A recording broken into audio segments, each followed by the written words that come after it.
अस्सलाम वालेकुम, आप देख रहे हैं सुनो न्यूज़ पर प्रोग्राम लाइव विद जामी। मैं आपके साथ मोहम्मद अजमल जामी।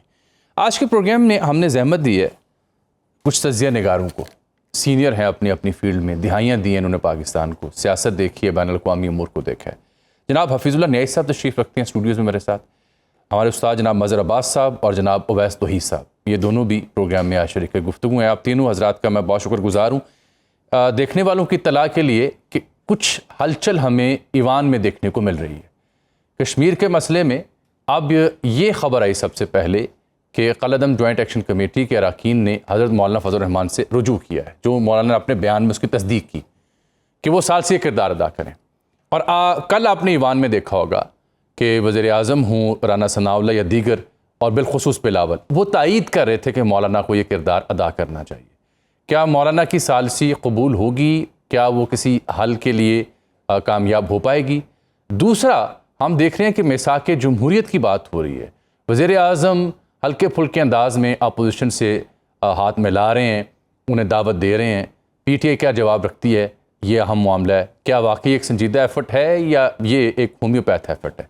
और तीसरा अहम मसला, ज़ाहिर बात है हमने पिछले 100-125 दिनों में ईरान के ऊपर मुसलसल प्रोग्राम किए हैं, तो उस मुआहदे का इम्कान क्या है कि वो लॉन्ग लास्ट करे, उसमें ख़तरात क्या हैं? इन तीन मामलों पर हमने बात करनी है। सबसे पहले जनाब मज़हर अब्बास साहब, बहुत शुक्रिया सर आपके वक्त का। सर, ये जो कश्मीर के मामले में पहले तो वो कमेटी का रजू करना मौलाना से और अब हुकूमत का बशमूल बिलावल का तायीद करना, ये वाक़तन मुमकिन हो पाएगा? मौलाना जैसे कादावर शख्सियत जो कभी कश्मीर कमेटी की सरबराह भी रहे, पहले क्यों ना रजू किया गया? शुक्रिया अजमल। हमारी असल में एक बहुत बड़ा मसला ये हो गया है, ख़ास तौर पे जब से ये इलेक्ट्रॉनिक मीडिया और सोशल मीडिया का रूज हुआ है कि हम जिस तरह की गुफ्तगू करते हैं और जिस तरह के अल्फाज अदा करते हैं एक दूसरे के मुताबिक, जी जी, उससे मामला सुलझने के बजाय और उलझ जाता है। अभी सुन रहा था, ख्वाजा आसिफ साहब की भी तकरीर सुन रहा था, उससे पहले भी खुद वज़ीर आज़म भी कभी मीसाक़ जमहूरियत की बात करते हैं, आज ख्वाजा आसिफ भी मीसाक़ जमहूरियत की बात करते हैं। लेकिन उसके बाद जो गोलाबारी होती है, उससे जो एक पेशकश होती है, वो फिर एक राइवलरी में तब्दील हो जाती है। Very true. तो मुझे ये समझ में नहीं आता कि अगर आपने बातचीत करनी है तो जब बातचीत में बैठें तो बात कर लें, और अगर आगे की ज़ाहिर है माजी का सबको पता है, सबको एक दूसरे के माजी का पता है और सब उस अदवार से गुजरे हैं। तो जब आप आगे बढ़ने की बात करते हैं और फिर यकायक आप माजी को याद दिलाते हैं, तो फिर वो भी माजी को याद दिला देते हैं और फिर बातचीत वहीं की वहीं रह जाती है। यानी आप सोचें कि एक हफ्ता हो गया है कि वज़ीर आज़म ने मीसाक़ जमहूरियत की बात की, सही, आज तक मीसाक़ जमहूरियत पार्लियामेंट के अंदर डिस्कस ही नहीं हुआ। जरा बताएं तो ख्वाजा आसिफ साहब वो 36 पॉइंट जरा पढ़ के बता दें मीसाक़ जमहूरियत के। हाँ। उनको इसी तरीके से आज़ाद कश्मीर का इस वक्त जो इशू है माफ कीजिएगा जी, आपने पहले तो उनको कलअदम करार दे दिया, बिल्कुल ठीक। अब आप उनसे बातचीत करने जा रहे हैं।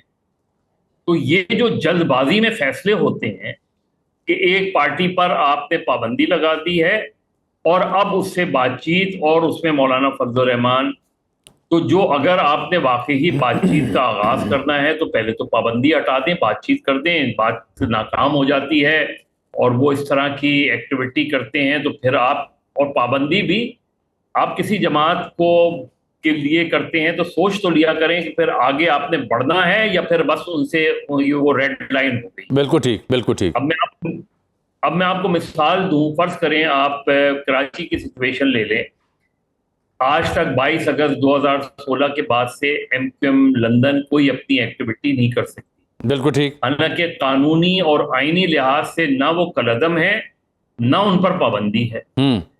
तो हमारे यहाँ जो सिचुएशंस डेवलप होती हैं, वो हम उसको रिजॉल्व करने के बजाय और ज़्यादा फैला देते हैं और ज़्यादा कॉम्प्लिकेट करते हैं। मुझे आज़ाद कश्मीर के इशू में एग्जैक्टली यही लगता है कि बजाय इसके, अब आखिर उन्हीं लोगों से आपने 2025 में एक एग्रीमेंट किया था ना, अब उस एग्रीमेंट को आप पहले इम्प्लीमेंट करते। मैं ये नहीं कह रहा कि उन्होंने उनकी सारी डिमांड्स ही जेन्युइन होंगी, सही होंगी, गलत होंगी, लेकिन आपने 2025 से आज हम 2026 में आ गए हैं, उस दौरान उसके बीच में क्या क्या चीजें हुई हैं, this will always remain a very important question sir जो आप उठा रहे हैं। न्याय साहब ये भी तो देखिए ना, कमेटी के एंड पे जो मुतालिबात कुछ गैर ज़रूरी गैर संजीदा भी हैं, और जिस तरह से एहतजाज, धरना और वहाँ पे तशद्दुद भी हुआ, वो अपनी जगह।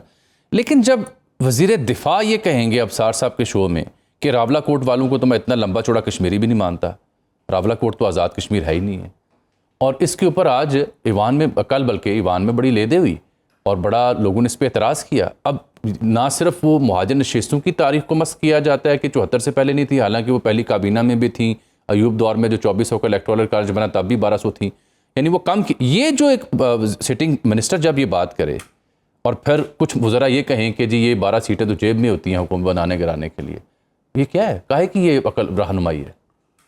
जामी साहब, तकल्लुफ बरतरफ, पहले तो ख्वाजा साहब ने इंतहाई गैर समझदाराना बात की है, लेकिन इसके साथ दूसरी हकीकत भी बड़ी तल्ख है कि हमारे यहाँ जो है, अब तो खैर आज़ाद कश्मीर का ये GB का क्या होना, पाकिस्तान के अपने जो इलेक्शंस हैं इनकी क्या क्रेडिबिलिटी है? PM कह तो रहे हैं 2018 से शुरू कर। एग्जैक्टली, उनका मतलब ये है कि अगर आप हमारा नहीं मानते तो हम आपको भी नहीं मानते, और दोनों सच बोल रहे हैं। तो इसका मतलब ये है कि प्राइम मिनिस्टर एतराफ़ करें कि 24 वाला भी गड़बड़ है, और साथ वो ये भी कह रहे हैं कि जी 2018 वाला भी एक था। भाई one and the same thing. मैं तो इसमें कोई दो राय नहीं है, ना कोई रॉकेट साइंस चाहिए आपको ये तयन करने के लिए कि किसको नहीं पता, जिसकी थोड़ी सी भी सियासी समझ बूझ है, मामूली सी भी, और निज़ाम को समझता है, वो ये समझता है कि 2008 ये जो अब निज़ाम है 2018 वाला, इसका 2013 और 2018 वाले निज़ाम से कोई ताल्लुक नहीं है, सिवाय इतनी मुमासलत है कि उसके अंदर भी कोर्सिव जो एक पोर्शन था किसी न किसी जगह पे हर इक़्तिदार में मौजूद था, जो कई मौक़ों पे बढ़ता रहा, कई मौक़ों पे घटता रहा। लेकिन ये जो निज़ाम को जो बग़ैर किसी आइन को हिलाया जुलाया, और 2018 से 2000 जो कंटिन्यूटी है, जो 26 जो भी है और जितना तक चलता है, तो क्राइसिस असल मसला ये है जी कि ये वो सारी चीज़ है जो सारी बीमारी की जड़ है। और मुझे तो इसका अफसोस नहीं है कि अब क्या हो रहा है, अफसोस अब मुझे खदशा ये है कि ये निज़ाम जो है अब इससे निकलना जो है वो किसी के बस की बात नहीं है। मैंने एक दो जिम्मेदारान से मेरी बात हो रही थी, तो मैंने उनको किस निज़ाम से, जिसे हाइब्रिड कहते हैं, जिसे हाइब्रिड कहते हैं, मेरे एक दो जिम्मेदारान से बात वो हो क्या रही कहते हैं? तो मैंने मुझे कहते हैं क्या देख रहे हैं, मैंने कहा जी मैं सिर्फ ये देख रहा हूँ कि आज की तारीख है, और ये कुछ साल 1.5 साल पहले की बात है, आज की तारीख में आप जो पूरे के पूरा जो पाकिस्तान है, 25 करोड़ लोग हैं या इदारे हों या सियासी जमातें हों, वो एक बंद गली में है। मुझे वे फॉरवर्ड बता दें। मैं एक मिसाल कई दफ़ा दे चुका हूँ, कामान शाह साहब के प्रोग्राम में बैठे थे, यही बात हो रही थी, यही टॉपिक था, मिलता जुलता वे फॉरवर्ड दे तो रहे ख्वाजा आसिफ साहब, किसी और पैराए में था। नहीं, वे फॉरवर्ड ख्वाजा आसिफ दे रहे हैं। मैं ये समझता हूँ कि ये जो है एक होता है ना, अंग्रेजी का लफ्ज़ है कि फीड इन द सिस्टम, के निज़ाम के अंदर एक जिन घुसा हुआ है, और जिन जो है वो किसी इंसान के इख्तियार में नहीं है, किसी ज़िम्मेदार में। आपका ये ख्याल है कि कोई आर्मी चीफ आएगा वो निकाल देगा, नहीं, हकीकत है नहीं निकाल सकते, कितना मर्जी खलास के साथ काम करें, क्योंकि ये निज़ाम की बुनती 7 दहाइयों से जो जैसी हुई है तैसी हुई है। अब मुझे जो अब ये है कि जी ये पाकिस्तान के अंदर मुझे खौफ आता है जब मैं ये सोचता हूँ कि ये निज़ाम जब अपनी पूरी शेल्फ लाइफ पूरी कर जाएगा, एक एक्सपायरी डेट हर निज़ाम की है। अगर माशाल्लाह की एक शेल्फ लाइफ है, कोई निज़ाम पाकिस्तान के अंदर हर निज़ाम की प्लानिंग की क्या होगा शेल्फ लाइफ, तो फिर उसके बाद क्या होगा? क्या 1969 का पाकिस्तान 1969 मार्च में गए, क्या वो पाकिस्तान में मिलेगा? 1978 का 1988 का पाकिस्तान होगा, 2008 का पाकिस्तान होगा। मुझे ये नहीं समझ। मैंने तो यही बता रहा हूँ कि कामरान शाह साहब के प्रोग्राम में हुए तो कहते नहीं सब 2030 तक निज़ाम कुछ नहीं होता। मैंने कहा जी मैं आपकी तसल्ली के लिए, आपकी तालीफ कल्ब के लिए, आपकी खुशनुदी के लिए कहता हूँ कि 2035 तक कुछ नहीं होता। 2036 में कौन सा पाकिस्तान होगा मुझे बता दें।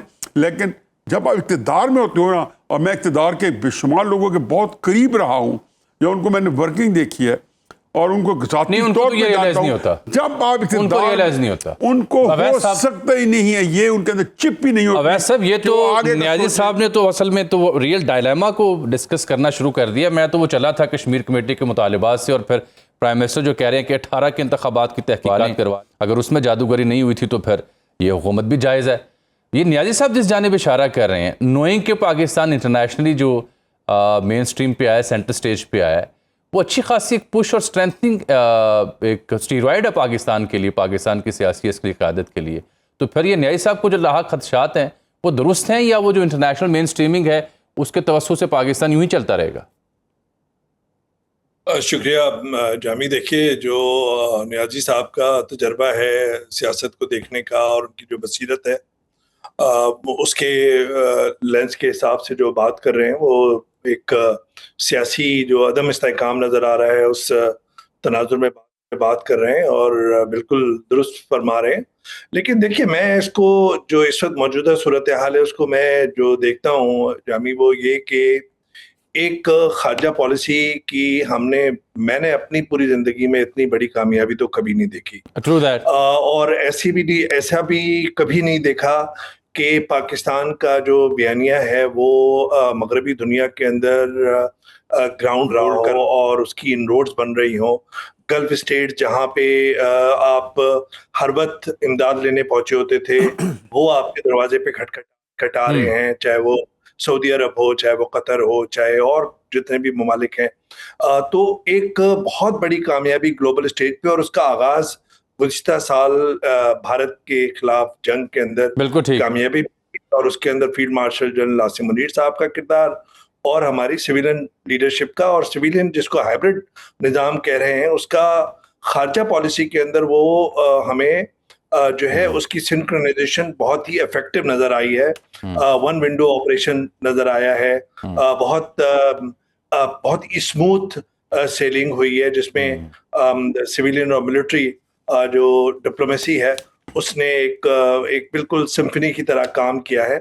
लेकिन अगर आप इंटरनली देखें, मेरी तो समझ से ये बालातर है कि आपके दो हसास बहुत जो हसास सियासी तौर पर और खारजी फ्रंट पे भी, और आपके जो दुश्मन मुल्क है इंडिया, उसके भी मुकाबले के अंदर दो ऐसे रीजन हैं जो आप बहुत हसास हैं सियासी बिल्कुल तौर पर। बिल्कुल बिल्कुल। जो एक है आज़ाद कश्मीर और दूसरा है गिलगित बल्तिस्तान।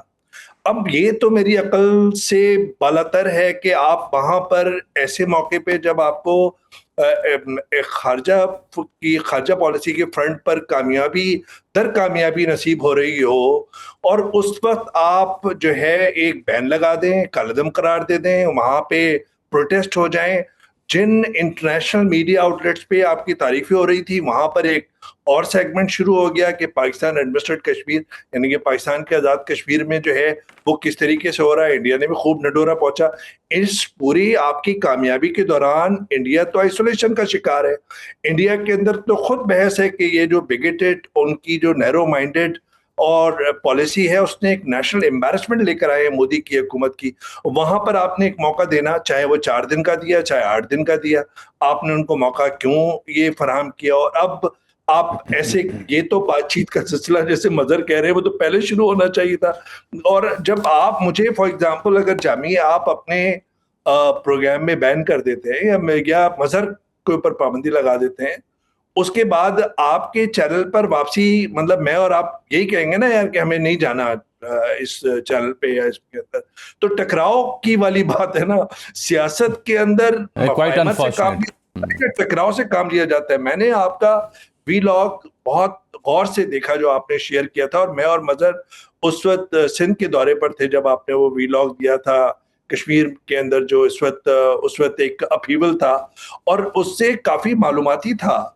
लेकिन उसके अंदर आप देखें कि उसके मुझे तो ये समझ ये नहीं आ रही कि ये, चाहे वो वजीर दिफा हो, और अच्छा फिर ख्वाजा आसिफ साहब का ये बयान, वैसा आपने मुझे असल में छेड़ दिया, क्योंकि मैं हूं तो सहाफ़ी लेकिन जज्बाती वाबस्तगी है इस कॉज के साथ।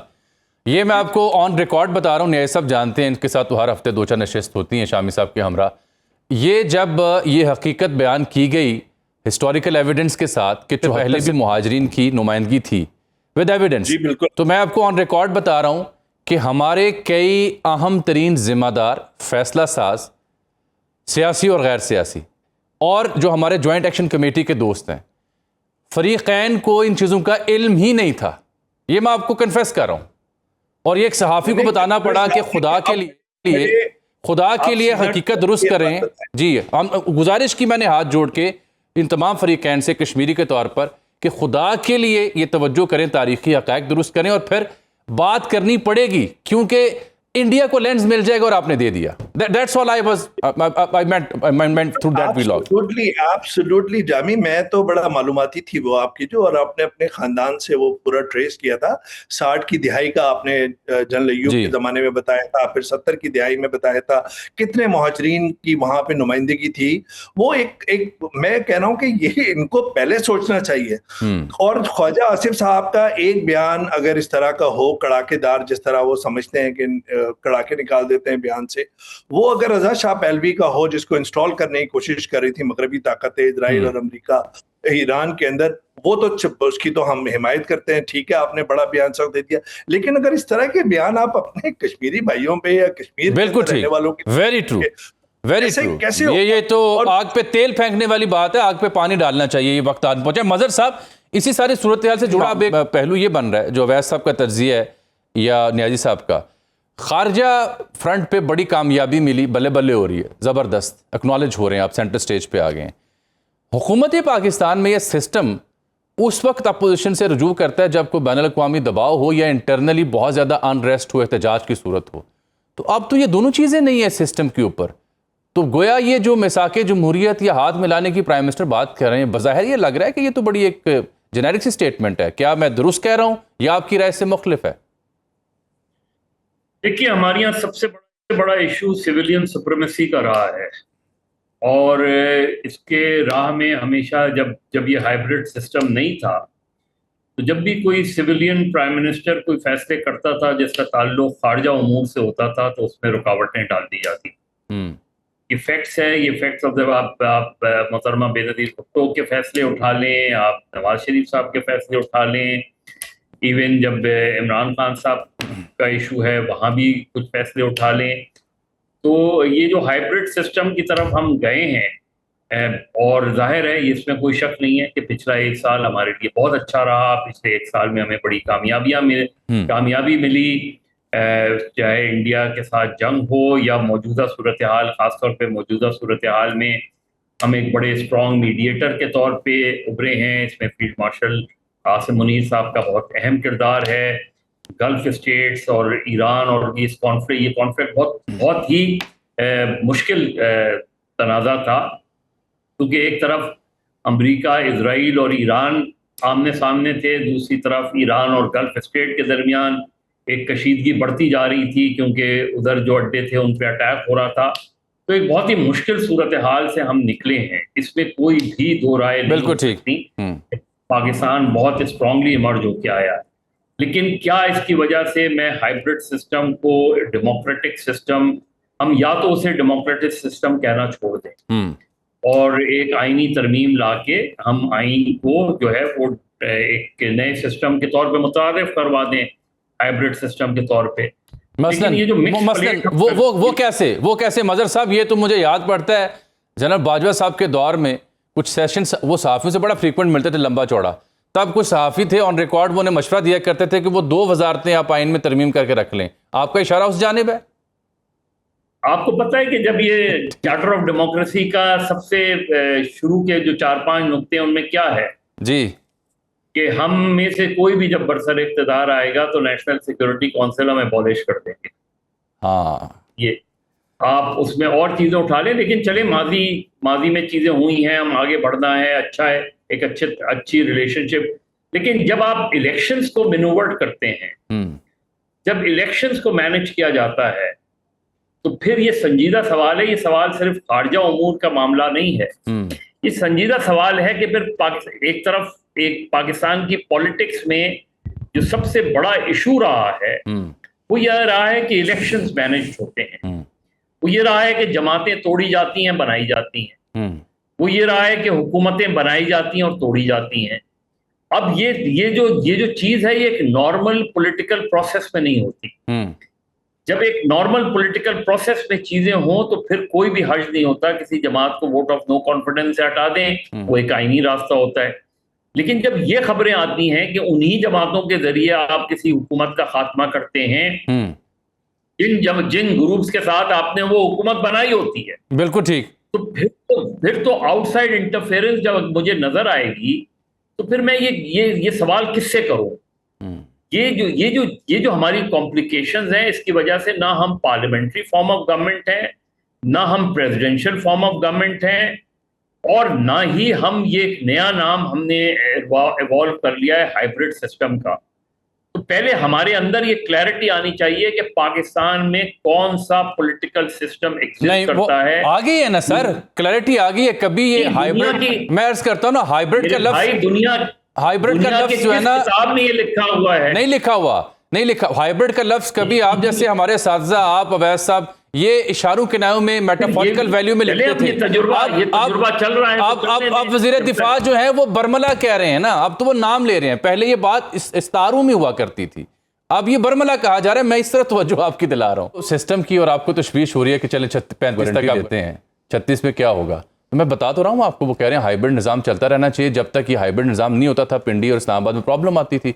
दूसरी बात मैं आपसे समझना चाह रहा हूँ, देखिए अभी अवैस साहब ने जिक्र किया, क्यों करे ये मौजूदा हुकूमत पीटीआई से मुज़ाकरात, इन्हें क्या मसला है, क्यों करें? क्या इनके ऊपर कोई बैनुल-अक़वामी दबाव है? क्या मुल्क भर में कोई एहतजाज हो रहा है? क्यों? मुझे पीटीआई से कोई दिलचस्पी, वैसे मैं बात कर रहा हूँ, मुझे पीटीआई से कोई, वो तो आपको वैसे ही नहीं रही अब।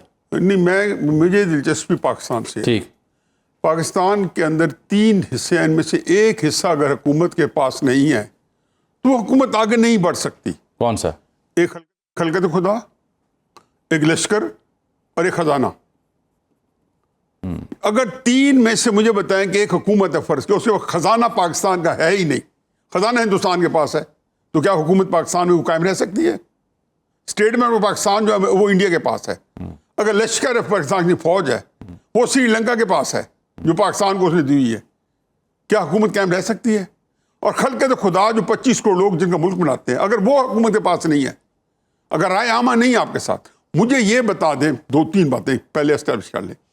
आप बड़े मुतहर्रिक किस्म के आदमी हैं, ना सिर्फ यह कि अपनी फील्ड के अंदर, एक पूरे पाकिस्तान लाहौर की सोशल सोसाइटी के अंदर, और because of your passionate profession आप कनेक्शन जो है बाय डिफॉल्ट ऐसे हैं कि जो कि किसी न किसी तरीके से पाकिस्तान के मुस्तकबिल के साथ, सियासत के साथ वाबस्ता है। ठीक, मुझे बता दें इस मुल्क के अंदर कतई नजर से कि इमरान खान के साथ 20% बंदे 90% है, किसी एक बंदे को आपने देखा है? मैंने किसी वजह ये सवाल पूछ रहा हूँ कि जो इमरान खान के साथ हो और आज बावजूद वो जो है उसकी हमदर्दी इमरान खान से अलग हो गई हो।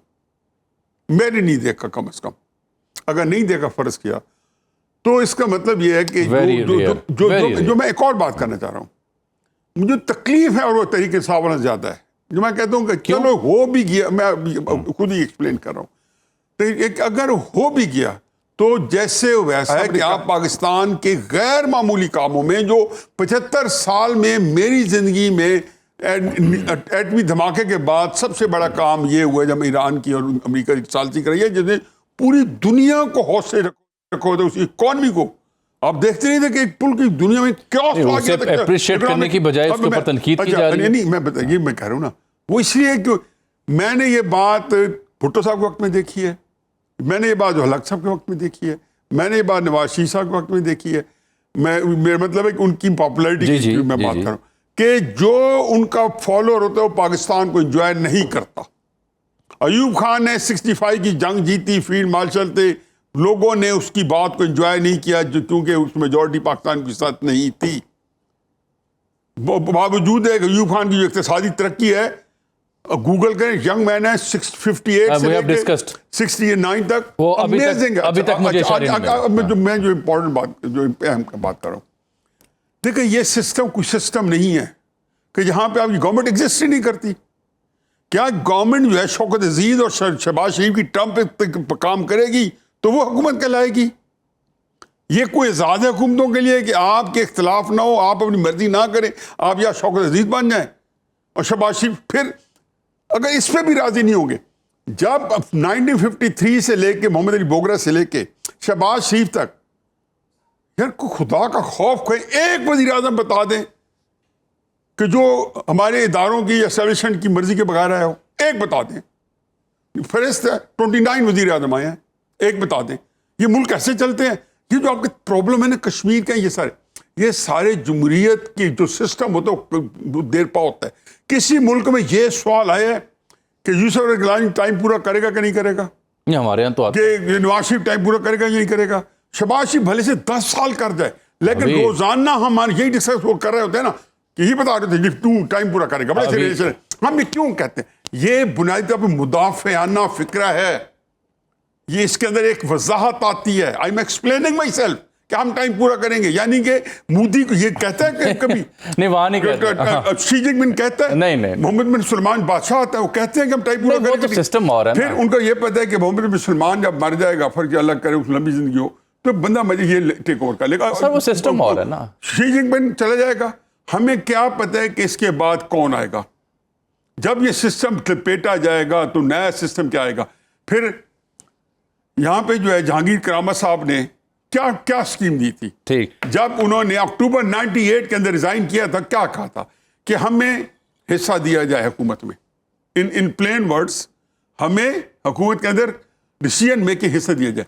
अयूब खान जब डिफेंस मिनिस्टर बना था, वो आर्मी चीफ था। आपको इस बात का पता है? 1953-54 के अंदर जब चौधरी मोहम्मद अली की हुकूमत बनी थी, तो वो डिफेंस मिनिस्टर था। अब इस मुल्क में सिर्फ दो चीज़ें एस्टेब्लिश हो गई है। वो क्या? पहली चीज़ ये हो कि अल्लाह ताला के फजल करम से कोई कुछ कहे, इस पाकिस्तान के कोई बाल नहीं बेकार कर सकता। नहीं, वो तो हमने साबित किया और साबित किया, और यही मैं कह रहा था, 1 इंच जमीन कोई नहीं कब्जा कर सकता। दूसरी रियासत की जिम्मेदारी है कि दुनिया शहरियों के जान माल इज्जत की हिफाजत करे। रियासत किसी भी शहरी के जान माल इज्जत की हिफाजत करने से कासिर है। मदर अब्बास साहब के घर में अगर दौलत है तो बैर गार्ड खड़ा होगा, अगर गार्ड नहीं है तो समझे कि वैसे फारेग है। नहीं, दौलत नहीं है मदर साहब, फिर गार्ड नहीं होगा। मैं मिसाल दे रहा हूँ, जिसके पास कोई इज्जत है, कोई माल है, उनकी घरों की दीवारें ऊंची हैं, बंदूक गनमैन खड़े हैं। कौन वो जिनके यहाँ गनमैन खड़े हैं, वो बड़े बड़े एंकर्स हैं। नहीं, मैं बता रहा हूँ ना, क्योंकि नहीं, मैं बात ऑन सीरियस नोट, ये तो जो हमारी बेतकल्फी है, मदर साहब मेरे बिल्कुल प्यारे छोटे भाई हैं। मैं जो बात करूँ यह है कि कभी रियासत के अंदर आपने किसी अमेरिका में देखे को अपनी अब जान माल की खुद हिफाजत कर रहा हो? ये रियासत की जिम्मेदारी है। मेरे घर के अंदर गार्ड क्यों खड़ा हो? मेरा जान, मेरी माल, मेरी इज्जत ऐसा बात कहाँ चली गई? मैं वापस ईरान पे लेके आता हूँ। देखो, बात यह जी कि सिंपल सी बात है कि आपने ये, मैं सिर्फ 2 फिक्र कहने की इजाज़त दें। एक फिक्र यह है कि असल मसला यह है कि जब तक इस मुल्क में पॉलिटिकल सिस्टम नहीं आएगा, इस मुल्क को आप कुछ भी कर लें, ये मुल्क किसी सिमत नहीं जाएगा। समत मिल जाए। एक छोटी सी पहले दूसरा जो है, पाकिस्तान का जो जितनी इस वक्त जो खुशी है, जो गैर मामूली सूरत हाल है, कोशिश करें कि पूरे 25 करोड़ लोग इसको मिलकर सेलिब्रेट करें। So whose job is this? जो जिनके पास इख्तियार है। क्यों? जिनके पास लाठी है ना, आपके कुछ ओपोनेंट्स ऐसे हैं। मुझे ब्रेक लेनी थी, मदर साहब भी सुने। वैसे मैं अर्ज करता हूँ, पाकिस्तान इंडिया की जंग हुई, देयर वर सर्टेन सेक्शन जो कह रहे थे जी ये मिली भगत है, ड्रामा। हमेशा ये है ना सर। उसके बाद ये ईरान वाला मामला आता है, जब तक ट्रंप ने बताना शुरू नहीं किया, 8-10 जहाज गिराए हैं। मुशर्रफ के टाइम में सुन चुका, और फिर अब देख लेना, मुशर्रफ के टाइम में सुन चुका। अब ये कहा गया कि ईरान घास नहीं डालता। मेरे रोंगटे खड़े हो जाते थे। मुशर्रफ के टाइम में लोग कहते थे कि जी ये इसको कोई इंडिया आके हटा दे होगा, नहीं हमारी जान के जो घायल करने पे उतरा। क्या मुल्क मुझे सियासत ज्यादा अजीज है? मुझे मेरे तो बिल्कुल नहीं है। जब सियासतदान हमारी सियासत, फिर आप समझाएं 25 इसका मतलब यह है कि आपको अपनी पसंद की सियासी जमात मुल्क से बाहर है। मैंने नवाज शरीफ साहब एक ब्रेक ले लेता हूं। एक फिक्र कहने की, जब आपने इतनी बहस बड़ी सेंसिटिव छोड़ी है, नवाज शरीफ साहब के फॉलोअर्स के साथ मेरा बड़ा क्लोज कॉन्टेक्ट था। मजाल है कि इतनी सारी भी उनको हमदर्दी थी बाजवा साहब के और उसके इंतजाम के साथ, इतनी सारी। ये सियासत के अंदर जब आप दखल देंगे, लोगों को कसूरवार ना ठहराएं। आप सियासत में हिस्सा है। ब्रेक आ गया, वाकई ब्रेक आ गया। गुफ्तगू तो आपकी हम सुनते रहते हैं, तलखो शेरी। मदर साहब और वैसा बैठे हैं। ईरान के साथ जो MOU हुआ, उसका मुस्तकबिल और पाकिस्तान के लिए क्या अपॉर्चुनिटी है, छोटी सी ब्रेक के बाद प्रोग्राम में आपको खुश आमदीद कहते हैं। देखिए, इस सब में सबसे अहम बात ये थी, जो ईरान और अमेरिका के बीच में MOU हुआ, इस्लामाबाद मेमोरेंडम ऑफ अंडरस्टैंडिंग, फिर स्विट्ज़रलैंड में, और फिर जिस तरह ईरानी सदर पाकिस्तान तशरीफ़ लाया, पाकिस्तानी वज़ीर-ए-आज़म भी जा रहे हैं जनाजे में शिरकत के लिए जनाब आयतुल्लाह शहीद के। और वैसा एक बड़ी सादा सी बात है, सवाल की सूरत में ले लें, वो बात यह कि जब पूरी दुनिया आपको एक्नॉलेज कर रही है, ईरान के बारे में कहा गया कि नहीं जी वो आप पे एतमाद नहीं करता, वो आपकी सालिसी कबूल नहीं करता, और फिर कहा गया पाकिस्तान को साइडलाइन कर दिया गया है। अब इससे बड़ी एक्नॉलेजमेंट क्या होगी कि उनके प्रेसिडेंट खुद आए, तशरीफ़ लाए, शुक्रिया अदा किया, और दोनों आपकी जो सालिसी है उसका एतराफ़ कर रहे हैं। तो इसको डिनाई करना, इसमें से साजिश निकालना, इसके ऊपर तनकीद करना, ये काहे की सियासत है? एक दूसरा, ये जो MOU है, will it be long lasting, या इस बीच में हम 60 दिन के अंदर दोबारा हमले देखेंगे? देखिए जामी, मैं आपके प्रोग्राम में ईरान और अमेरिका के दरमियान जो सालिसी का किरदार, मिसाली डिप्लोमेसी का किरदार जो पाकिस्तान ने लीड किया, उस पर आपके प्रोग्राम में अक्सर मैं आया हूँ और बहुत तसल्सल के साथ हमने उस पर बैठकें की हैं।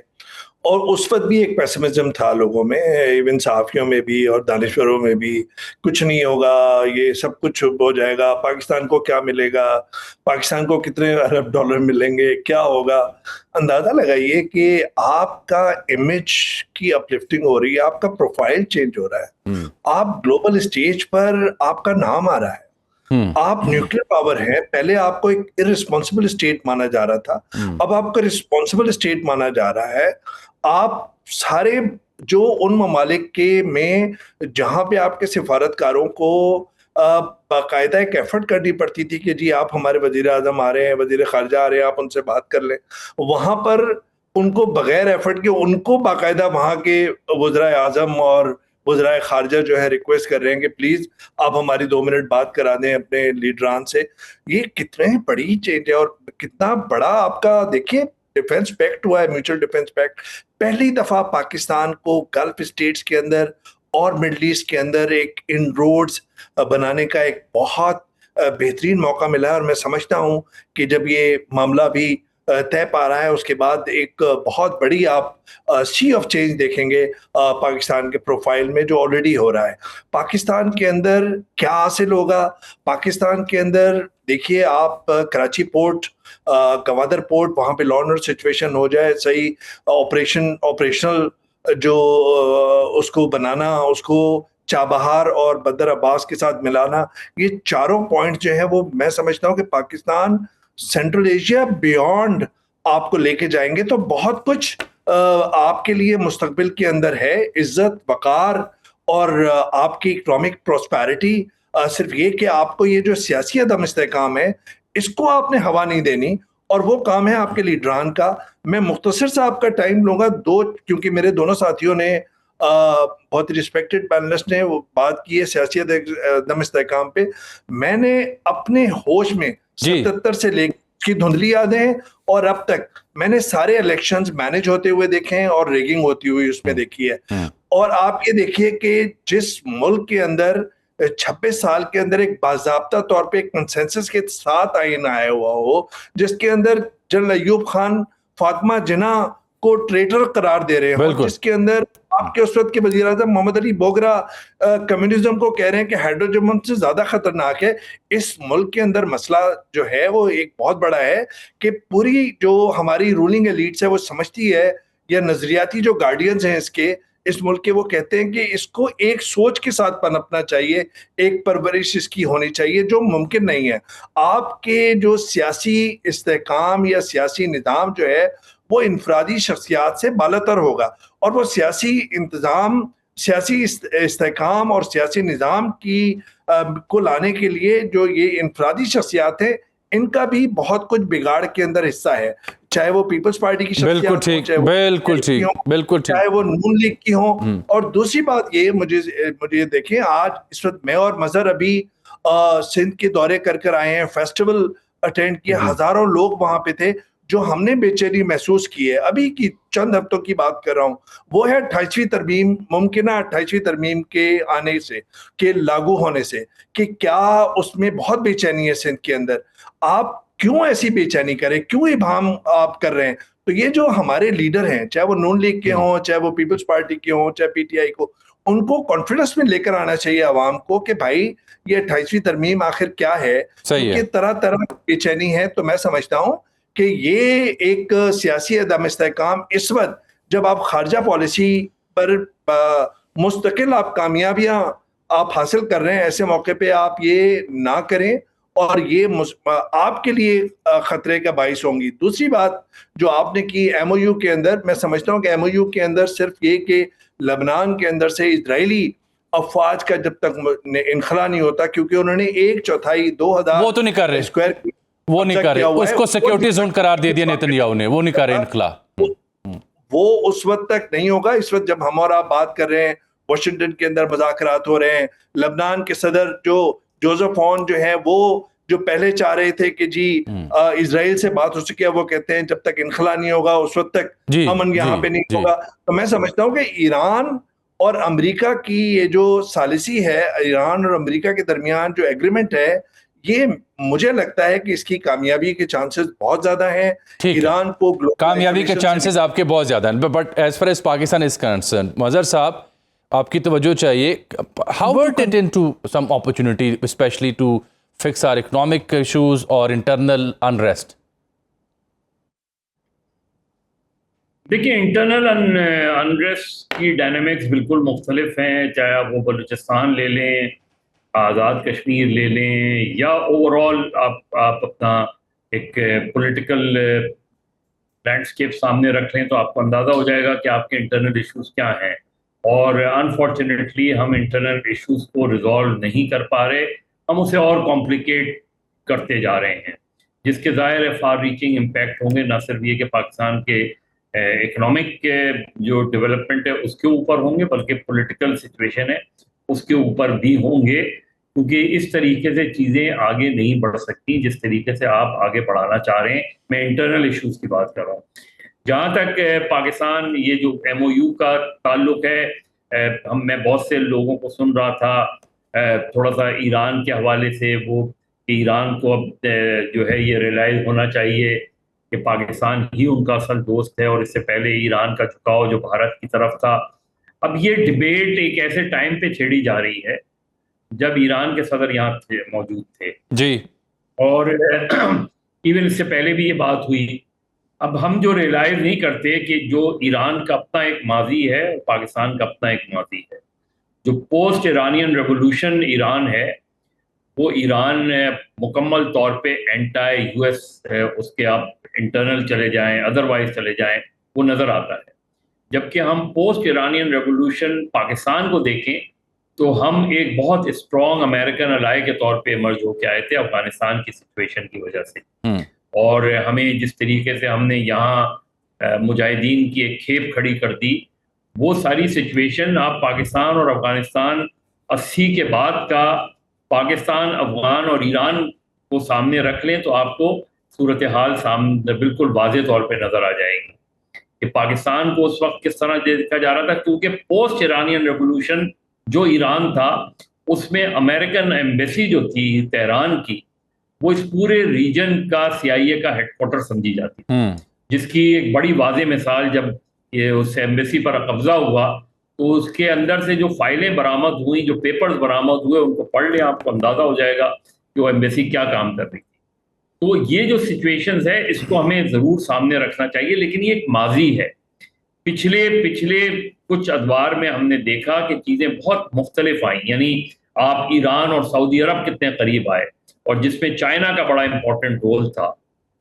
फिर इसी तरीके से आप देखें कि आज हम ईरान से ज़्यादा करीब होते जा रहे हैं और अफगानिस्तान की सिचुएशन बिल्कुल एक मुख्तलिफ मोड़ ले रही है, जो कि हमें ये भी सोचना चाहिए कि जिन तालिबान को हमने जिस अंदाज में सपोर्ट किया, वो हमारी गलती थी, हमारी मजबूरी थी, या क्या था जिसकी वजह से आज पाकिस्तान का जो इंटरनल क्राइसिस है, जो इंटरनल टेररिज्म एक्सट्रीमिज्म का ताल्लुक है, उसका बहुत गहरा ताल्लुक अफगानिस्तान से है उसमें। और इस वक्त हमारे पास इस चीज़ का कोई जवाब नहीं है कि हम अफगानिस्तान की सिचुएशन को कैसे टैकल करें। क्योंकि जो तब्दीली आई चंद साल पहले अफगानिस्तान में और तालिबान की वापस हुकूमत बनी, तो हमारे यहाँ तो उसे वेलकम किया जा रहा था। तो फिर ऐसा क्या हुआ कि जिसकी बिना पे तालिबान के साथ जो है हमारे ताल्लुकात इस हद तक खराब हो गए? उसमें मदर साहब, वो वेलकम करने वाला सिस्टम निजाम और था ना जी। हाँ, तो यही तो मैं ये कह रहा हूं, वेलकम करने वाले तो चाय का कप भी लहरा रहे थे ना, काबुल में जाके चाय का कप के साथ तस्वीरें भी वेलकम करने वालों की थी, तो वो भी गले पड़ा ना। बात कह रहा हूं कि आप ये सोचे ना कि आप पिछले 20, 25, 30 सालों में, अब आपने फाटा का मर्जर तो कर दिया खैबर पख्तूनख्वा से, लेकिन जो फाटा के इलाकों से वादे किए गए थे वो तो आज तक पूरे नहीं हुए।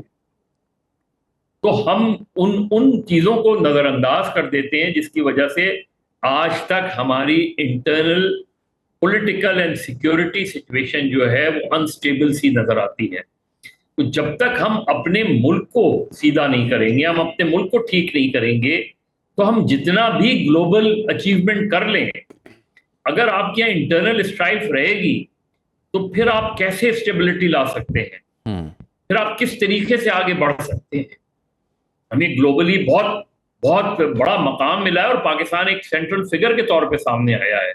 अब इसको आप अपॉर्चुनिटी के तौर पे सिर्फ उस सूरत में यूज कर सकते हैं कि आप इंटरनल इश्यूज को फौरी तौर पे सॉर्ट आउट करें। अब आप कश्मीर के इशू को सॉर्ट आउट करें, आप बलूचिस्तान के इशू को सॉर्ट आउट करें। बिल्कुल ठीक सर, मेरे साथ ही बिल्कुल ठीक है। ये तो आइडियल बात है ना सर, आइडियल बात तो यही है जो आपने सब। वो सवाल आपके लिए, आपने भी ईरान इस जंग को देखा है बड़ी एक्सटेंसिवली।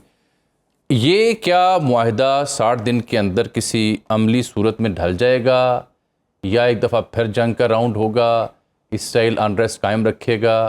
क्योंकि अभी तक की डेवलपमेंट्स जो बता रही हैं वो तो बता रही हैं कि बड़ा अनप्रेसिडेंटेड है ये जो अब तक हो चुका है, अनबिलीवेबल है। मैं जावेद साहब 2-3 कमेंट्स दूंगा बहुत डिटेल में जाए बगैर, क्योंकि सारे वो इतनी एक्सटेंसिव डिटेल है तो ना हमारे पास टाइम है ना गुंजाइश है। पहली बात यह है कि ईरान और पाकिस्तान के दरमियान कभी गलत फहमी नहीं थी। क्यों नहीं थी? मैंने कहा तफसील में ना जाए, किसी से कर लेंगे, बता दूंगा। हवा नहीं गुजर सकती थी शहनशाह के वक्त में, पता है ना, नहीं था। जब 79 के इनकलाब से लेके जब से इस्लामी की हुकूमत कायम हुई है, मेरा नहीं ख्याल कि पाकिस्तान से ज़्यादा उसके करीबी तल्लुकात थे। अब हैं कवाकिब कुछ नज़र आते हैं, कुछ मैं डिटेल में नहीं जाता हूँ। दूसरी बात, अफगानिस्तान के और हमारे दरमियान इतने अच्छे तल्लुकात हैं जैसे होने चाहिए। अब भी मैं उसमें डिटेल में ना जाए क्योंकि आपको मुताबिल नहीं है ना, मैं आपकी भूल भली, आप हैरान परेशान होते रहे मेरी बला से। अच्छा, मुझे सिर्फ और ये तो बात कर दिया आपने। और ये और बात यह है कि सिर्फ मैं एक आपको साइटेशन दूंगा। क्या? ये जो शाम के ऊपर जो बशार अल-असद ज्यादा स्ट्रॉन्ग हुकूमत मिडिल ईस्ट में, इसराइल के बाद सबसे स्ट्रॉन्ग आर्मी जो थी ना वो शाम की थी। क्या हुआ उसके साथ? 4 दिन में टेररिस्ट 4 ऑर्गेनाइजेशन थी। ये जो अहमद शरा जो है अहमद शरा का बताया, 4 ऑर्गेनाइजेशन थी जहां पे रूस के अड्डे मौजूद है, जहां पे तुर्की भी फौज मौजूद है, जहां पे उनके पास ड्रोन है, इंटेलिजेंस है। क्या हुआ? अच्छा हुआ ना, तो उसके बाद अफगानिस्तान के अंदर इससे बड़ी टेररिस्ट ऑर्गेनाइजेशन थी, 12 दुनिया की बड़े नेटवर्क है जो अफगानिस्तान में है, जो तालिबान की हुकूमत को आधे दिन में खा जाए। क्या हो रहा है?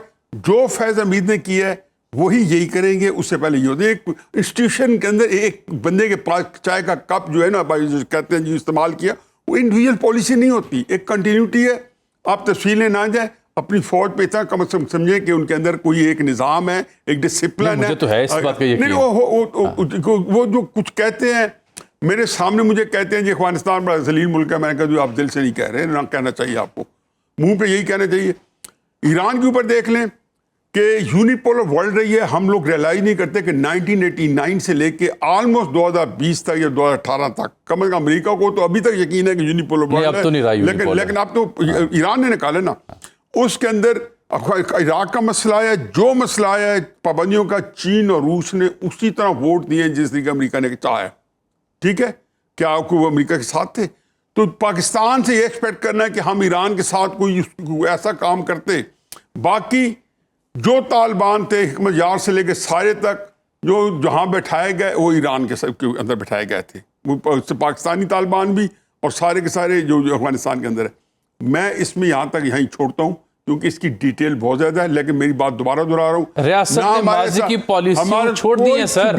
इसके ऊपर जो पॉलिसी है, कंटिन्यूटी है। शहनशाह के वक्त में फर्क थे। 1979 के बाद इस्लामी हुकूमत की पहली प्रायोरिटी रही है कि उसके तल्लुकात जो इस्लामी ममालिक के साथ रहें, जो अमेरिका के इन्फ्लुएंस में थे। अमेरिका ने कुछ को प्रैक्टिकली लड़वाया है, हमने प्रैक्टिकल लड़ाई नहीं की, लेकिन इसराइल को मेन स्ट्रीम करने वाला तासर हमने ये दिया कि हम भी आपके साथ। लेकिन सर ये तो क्रेडिट देना कि सारी जंग में इसराइल को मेन स्ट्रीम करने का जो प्रोजेक्ट था वो तो खुडेरा लगा। अच्छा, दूसरी बात नहीं, अब आ जाए इस जंग के ऊपर। इस जंग के अंदर भी मैं आपको ये बता दूं, और ये बहुत दूर नहीं चलेगा, 3-4 महीने में पता चलेगा कि जिस दिन जंग शुरू हुई है ना, पाकिस्तान, ईरान, तुर्की, और अब मुझे मिस्र भी शक है, अब किस पे? मिस्र भी शक है, यानी शक है, ठीक। ये सारे के सारे एक ही पेज पे थे, और कतर और अमान ये एक ही पेज पे थे। नजर आ रहा है जो तीसरे अब आ रहा है ना, तीसरे दिन जब मजम्मत कर रहे थे ना, और पाकिस्तान के यहाँ लगे हुए थे जी कि हम ईरान को मजम्मत कर रहे हैं, और हमें भी हम भी उसमें बैठे थे। मैंने कहा यार ये जो है लोगों को जो है, ये तो अच्छी बात है कि ये साम दिखावे के लिए और दुनिया को क्योंकि एक आसान काम नहीं था कि अमेरिका बमबारी कर रहा है और आप उसको मजम्मत ना करें। आप ये इससे देखें कि 28 फरवरी को खामनेई साहब शहीद हुए। वज़ीर आज़म ने कब अफसोस किए? 9 मार्च को। क्या वज़ीर आज़म को 8 मार्च को पता चला था? ये तो आप अगली मुलाकात में उनसे पूछेंगे। नहीं, मैं बता रहा हूँ कि जाहिर है कि मैं वक्त भी खत्म हो गया। मैं ये कह रहा हूँ कि इसलिए ऑप्टिक्स कुछ होते हैं, असल जो है तो मैं ये समझता हूँ कि कोई हमारे ईरान, हमने इस मुल्क में बहुत बड़ा एक ये शो कहना चाहिए कि बहुत बड़ा अलायंस है हमारा, और अब उसके डिविडेंड्स जो है पाकिस्तान उस लिहाज से बहुत देखेगा। अवैध साहब बहुत मुख्तसर कमेंट, इस सारी सूरत हाल में आपको पता है, अवैध साहब ठहरिए, आपको पता है मैं आपसे कुछ अर्ज करना चाह रहा हूँ। आपको पता है कि ये नाचीज और शायद हम दो वो थे जो यूएई के बदलते मिजाज के ऊपर बहुत खुल के बात कर रहे थे। अब ब्राह्मूस ले रहा है वो भारत से, और आकाश तीर भी ले रहा है भारत से। इसके बावजूद कि 55% जो इनका मिडल ईस्ट का बजट है दिफा का, वो सारा अमेरिका पे जाता है। Patriot third was not enough, इनको लगता है ब्राह्मूस और आकाश तीर ने बचा पाएगा। क्या India will be sufficient to safe UAE, और ये यूएई सिर्फ ईरान के लिए ले रहा है हथियार, या निशाना कोई और है?